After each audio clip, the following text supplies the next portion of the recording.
Welcome to Forest Chat, where we talk about individual endeavour in Western Australia, what it takes, what it means, and how you do it.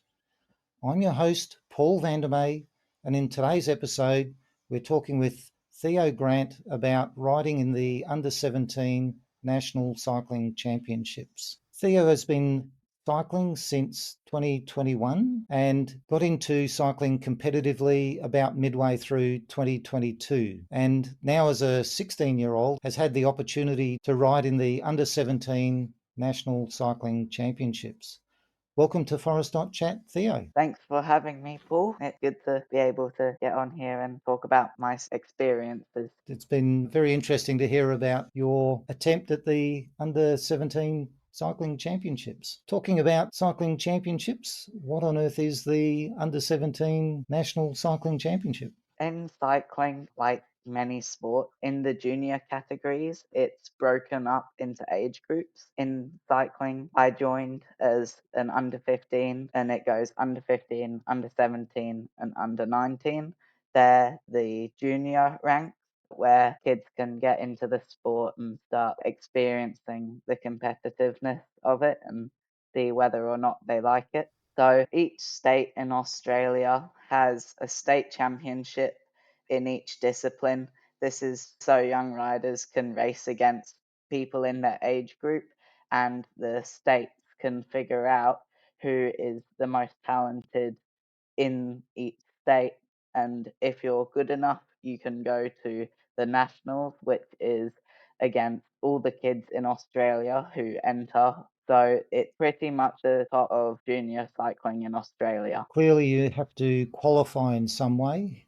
How do you do that? So in the state races where they try and figure out who the good or the better riders are, to qualify for nationals, the only prerequisite in cycling is you have to race in the state race, and then from there you can enter the nationals. So you qualify by entering a state championship level race. Correct. And you also mentioned disciplines. People who are unfamiliar with cycling probably think that cyclists are very disciplined because they're often out there all the time. But what are the disciplines that you're talking about here? So in cycling, there's road cycling, is focused on the road in groups. There's time trialing, which is by yourself. There's also cyclocross, which is on grass, mud, and dirt, and you're racing through these tough environments. There's mountain biking, which is another version of cyclocross, but a bit more technical and on mountain bikes.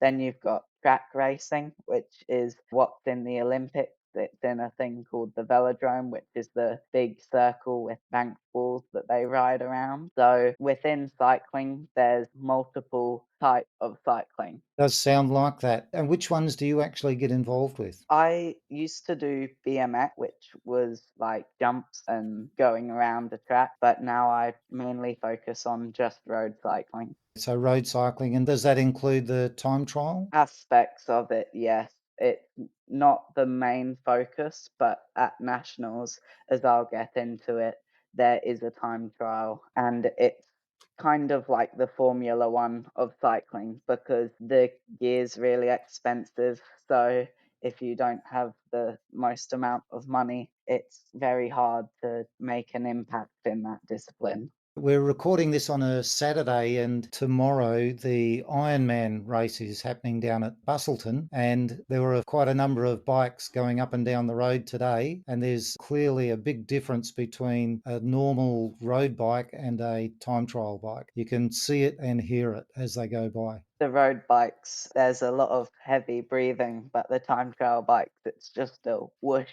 as it goes past you. That's a good thing, I think. What else would someone not know about cycling that would relate to the national championships? I would say probably it's kind of like trying to get into a college or a university, I think. So lots of sports have their own versions of it, and the structure of each depends on the sport, but it really trying to allow different people in different places of the country to race against each other to find who the best is. So it's like looking around at everyone who's getting involved and providing an opportunity for people to show themselves to be the best out of their current group of competitors. Yeah, yeah. Whereabouts was the under 17 National Cycling Championship this year that you went to? It was in Loxton in South Australia. It's a couple of hours out of Adelaide in the wine regions, and at this time of year it was pretty dry and hot and windy, Dry, hot, and windy don't sound like very good cycling conditions. especially if you're my size, it's not. So you're 7 foot two, is that right? Kind of the opposite in cycling, actually. The lighter you are, the better if you're going uphill. But because it was in a really flat area, you're actually better off being heavier because you've got more absolute power. And this is starting to get into the nerdy cycling stuff. So if on flat ground, the thing that determines your speed is how much power you're putting through the pedals, whereas uphill you're fighting gravity, where it's your power divided by your weight, which gives you a separate value, which can determine how fast you'll go up a hill. Also, being heavier, it means you've got more momentum. So on flat ground, you'll go faster than someone like me who's 50 kilos. I was lighter during the event. But yeah, if you're 50 kilos and it's really windy, you will really struggle riding into such a gusty force. We've been watching the Tour de France and the Volta at the moment. Well, I think we're up to watching stage 20 on the Volta. And I know it's long gone, but don't tell me who won it because we haven't got to that bit yet. If you watch any of those shows, you see all those dynamics in action as people are riding at the front and they're the bigger guys who there on the flatlands to punch through the wind and protect the riders behind them. And once you get to the climbing stages, it's the lighter guys who seem to do the best there because they just have the most capability in that space. And then occasionally you see somebody who does a performance that's off the planet, really. Yeah, it's really some days you'll have a good day and you're the best in the world, and some days you just won't have it in you. And that's an aspect of the sport that I really like. It's the fact that every day is different. Your body is constantly changing and adapting, and that's something I really like about the sport. Theo, what does it take you to compete in the under 17 National Cycling Championships? Takes a lot of willpower because in younger age groups, you've got boys who hit puberty a lot earlier than others, and that makes a massive difference and it can be really demotivating. So you have to realize that it, you might not get a result that you want, but you're getting experience, and just being there is going to help you. So having a belief that you're doing the right thing and you're in the right place will help you in the future. And just having a belief that it will work out eventually, I would say that is pretty important. Also, having like not motivation because that comes and goes, but discipline to know that this is going to help you. And like, even though it might not be so good at some points, just getting up and going anyway will help you in the future. So it's a very long term sport because, like you mentioned, how if you watch the Tour de France and the Vuelta a España, you'll see that a lot of the pros are actually like in their 30s. It's not a young person sport, but you have to be in the sport as a young person to be as good as they are at that level. Yes, there's definitely talk about people and they reward the younger riders. I think they use under 24s at that level, but there's definitely people who they talk about who have been identified in competitions much, much earlier than that. Yeah, it's people below 26. Yeah, so to spot talent, I think is definitely possible, but I think at such a young age, the most important thing is building good habits and just being able to get into a cycle and do the same things every day.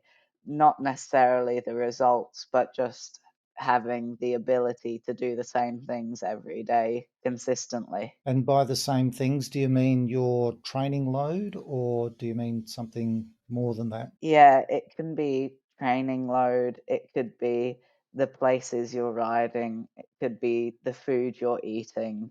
A lot of it is wash, rinse, repeat. Like it is in many sports, you have to practice and practice and practice.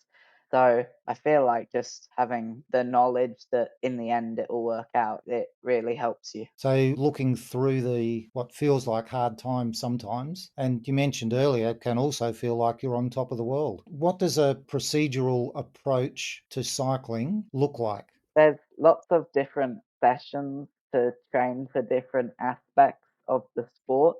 So if you're organizing what you need to work on and prioritizing what you need to work on, that would be your focus.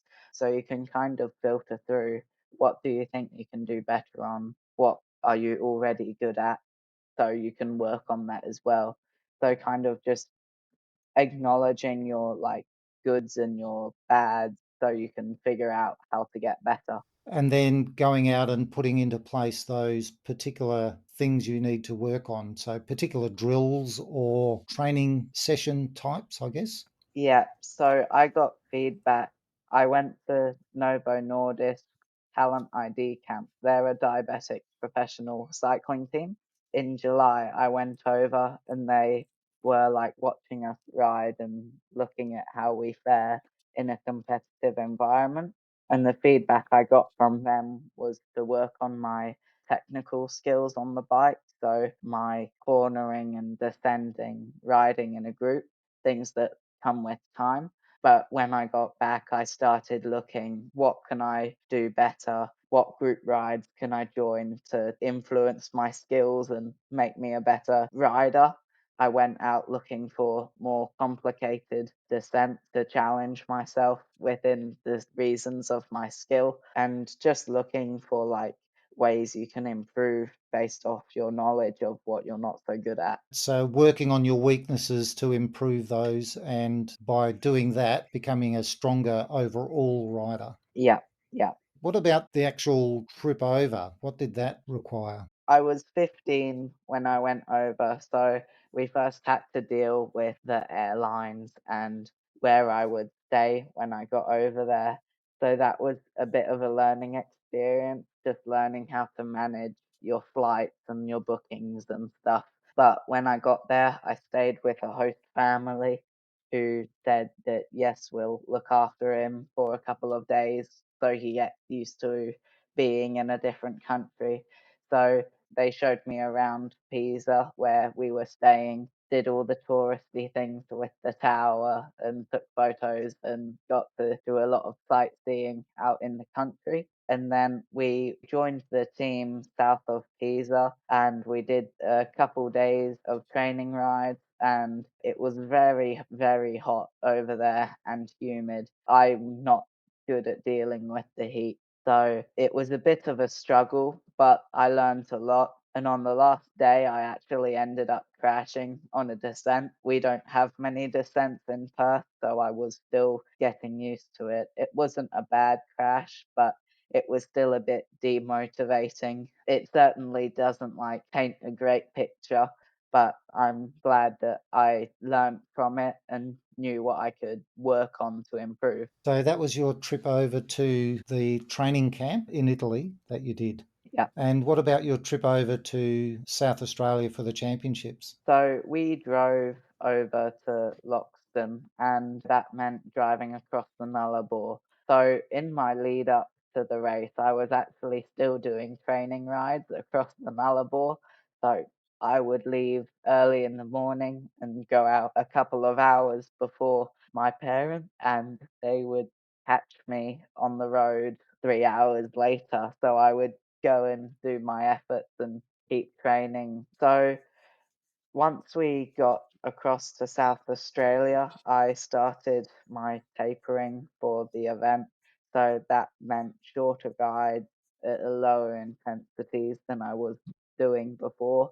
But it also meant I had to learn to manage how I was fueling and eating what types of food, because obviously out in the middle of Australia, there's lots of roadhouse food, but that's not the best food for performance. So I was having to educate myself on what foods would give me the best recovery and what food would help me in the actual races. So that's quite a big task, isn't it? It can take a fair while. And your options, as you said, there's a lot of roadhouse food, but not really a lot of good food. I didn't see any rice or quinoa for a good couple thousands of kilometers. A total change of diet there. It's a different place than Nullarbor for sure. And even a long way into South Australia, thinking about having driven across there as well. It's not until you get to places like Port Augusta or something like that that things seem to return to normal. Yeah, yeah. It's a long way off that kind of food, actually. It's pretty insane how people live and thrive out there. Absolutely. Lots of high fat, I guess, is one of the biggest parts of that, and very little in the way of fresh. Yeah. We've heard a good deal about what it takes, Theo, to get to the under 17 cycling championships. Now, let's have a break, and after the break, we'll talk about what it means.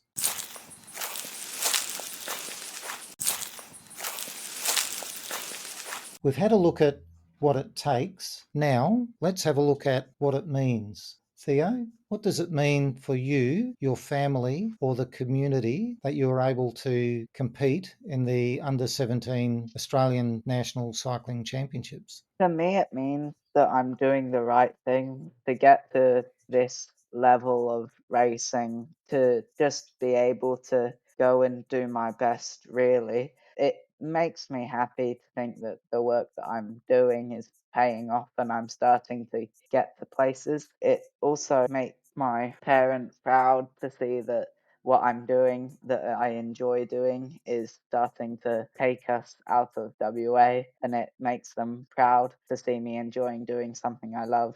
And for the community, my school was quite supportive of me going over and racing nationals. I've gotten asked by a couple of the teachers how it went, and I think it got put on the school's Instagram page about how I was attending nationals, which was pretty cool just to see the support that I got from them. So it made the local group rides pretty proud as well, just to see that I was being more competitive and getting to a level that I want to be at, because I've gone from being pushed up every single hill to being able to get up it myself. I think it just makes everyone happy to see someone else figuring out their path. So, your being there has positively influenced quite a lot of people that way. You're talking about your school and your group ride. How big is your group ride? We've probably got about 50 to 60 people that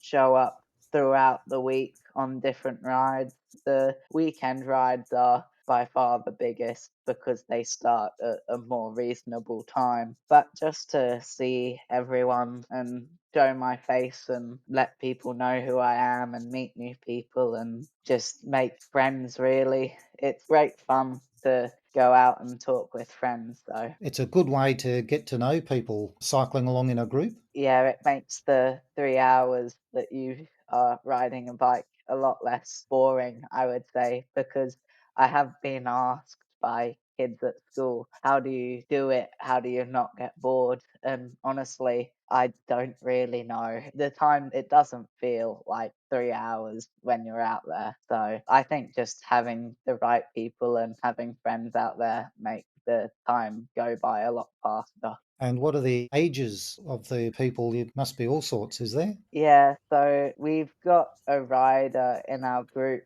who I think is approaching 75. I think we've got quite a few older guys as well, but there's plenty of like dads and stuff in the groups as well. There's a few young guys like myself, and there's quite a lot of 20-year-olds who also want to become professionals. Yeah, there's quite a wide range of age groups in the group rides. You talked about some people who are interested in becoming professionals. What does all of this mean for you from a cycling perspective? It means I can make more connections, and if I do see them out in the pro field, then it means I might have some less enemies to deal with, because when you're racing, you are racing against each other at the end of the day. But yeah, it might be good to have a few more friends in a group and know more people. It also means you can train and not get bored. And you've got someone probably in a similar scenario to you that also needs to go for a training ride.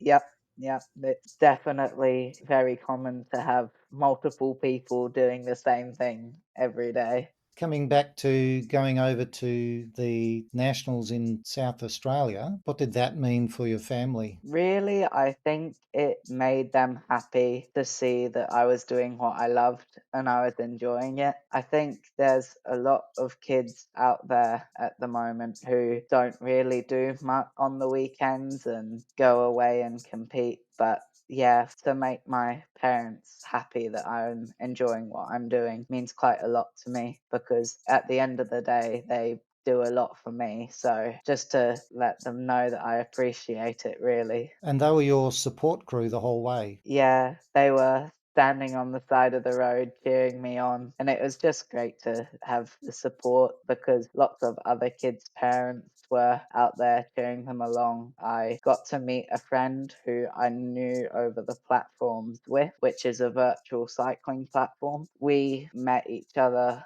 in 2021, I think. And yeah, it was great to meet a friend that you've known for so long but never actually met.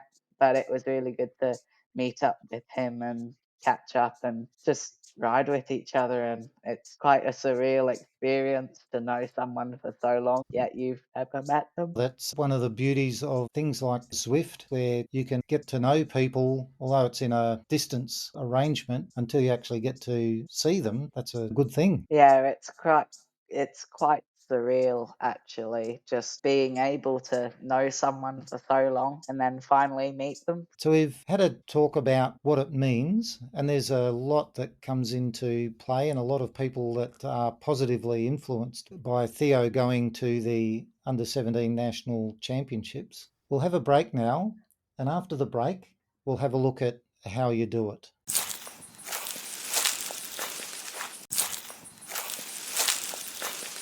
We've had a look at what it means. Now, let's have a look at how you do it. Theo, how does somebody go about getting themselves to the under 17 national cycling championships?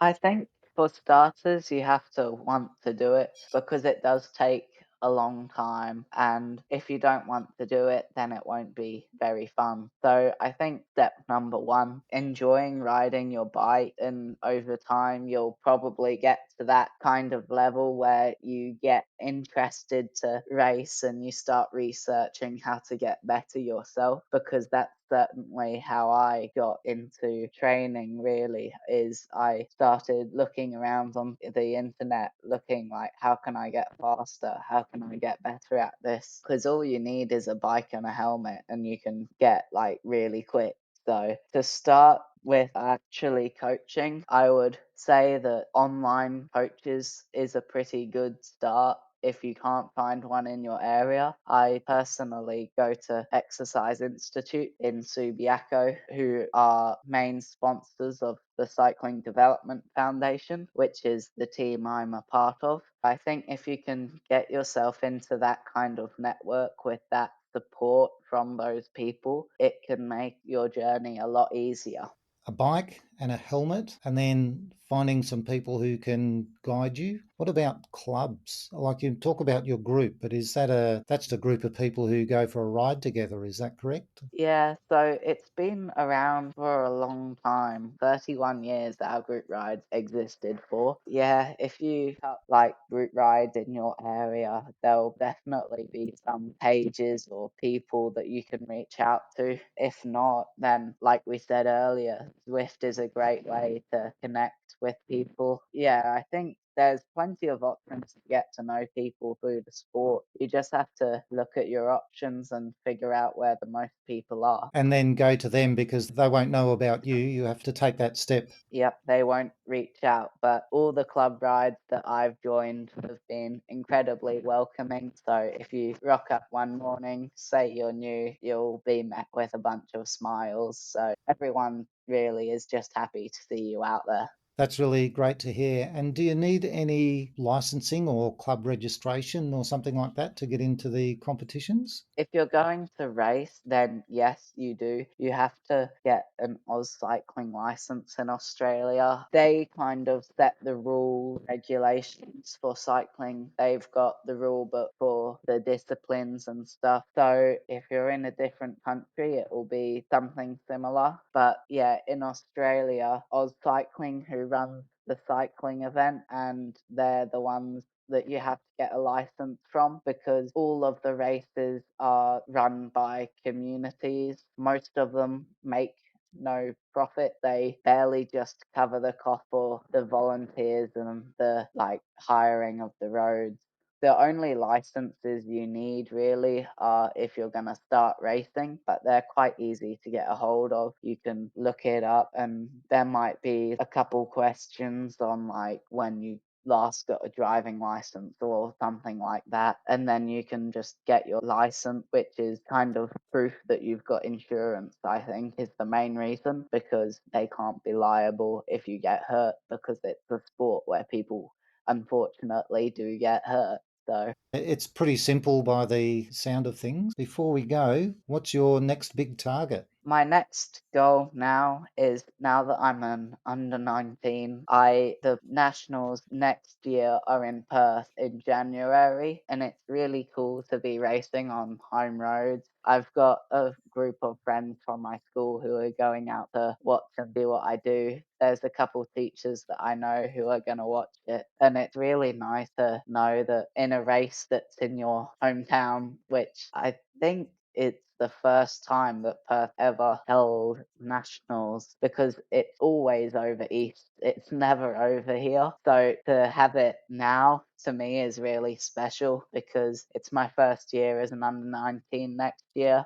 So I'm going to be racing at home with people I know on the sides of the roads watching, which is quite special. Absolutely. And I guess your training is ramping up for that. Yeah, it is. So recently, throughout the year, my goal was to do 17 to 20 hours of training per week. But leading into nationals, I think this week's a rest week, and it's been 18 hours so far. So I think I'm going to be doing 20 plus hours a week leading into it.